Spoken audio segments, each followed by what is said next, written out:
Good morning and welcome to NBC 16 Today. I'm Keely McCormick. Thank you for joining us this morning. We'll be taking a look at the top stories shortly. One man is dead after crashing into a power pole in Springfield on Franklin Boulevard. His car went up into flames shortly after the impact. Thank you for joining us this evening. I'm Keely McCormick. Eugene and Springfield Fire responded to a crash on Franklin Boulevard after receiving 911 calls about a car on fire. The Oregon Health Authority and Governor Kate Brown are expected to give an update on Oregon's vaccination timeline later today. Earlier this week, the governor confirmed all adults in Oregon will be eligible for a vaccine by May 1st, a deadline set by the Biden administration.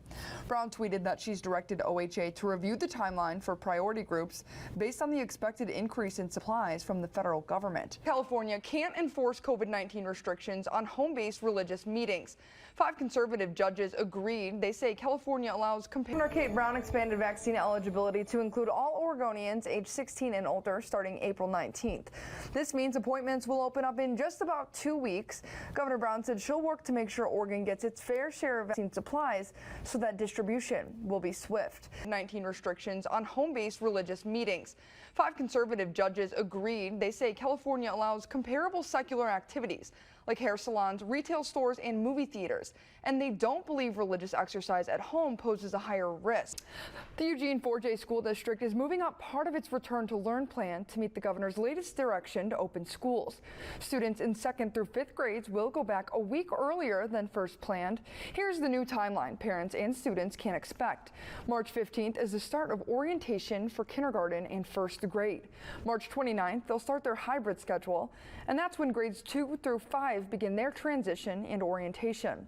Elementary students going back to campus will be in hybrid learning starting April 5th, and middle and high schoolers start hybrid learning April 12th. The bill will now travel to the other side of the Capitol, where the House, which already passes its own version of the bill, will vote on Tuesday to approve the changes made in the Senate. If the bill passes through the House, it then goes to the president, who will sign it into law. A lot of questions remain about the situation as police are not releasing much detail about the shooting, including details on who the person was that was shot and killed in the incident. Milestone today, more than 1.5 million first and second doses have been administered.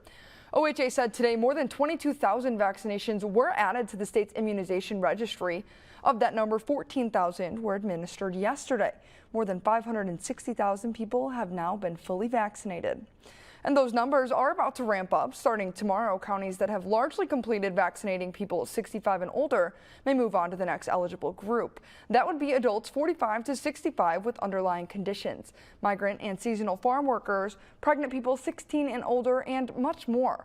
Right now, we know Lane and Douglas County is moving forward with its next group tomorrow, and we're still waiting to hear back from several others.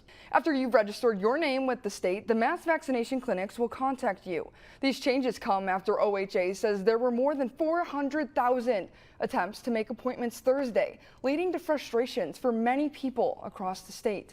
OHA says people who already have appointments will not be impacted by this change. These changes will start on Monday. Health experts in Oregon say they're optimistic that as distribution ramps up, even more vaccines could join the fight against COVID-19. KVAL's Megan Allison has more. This comes as Lane County held another mass vaccination clinic for seniors 75 years and older at a new site this weekend. KVAL's Olivia Young was actually at that clinic today, and she joins us now live here in the studio. Olivia, were there 2 mass vax clinics this weekend? See, more than 140 million doses have been administered across the country. Right now, the U.S. is averaging about 2.6 million inoculations a day. In Oregon, more than 630,000 people now fully vaccinated.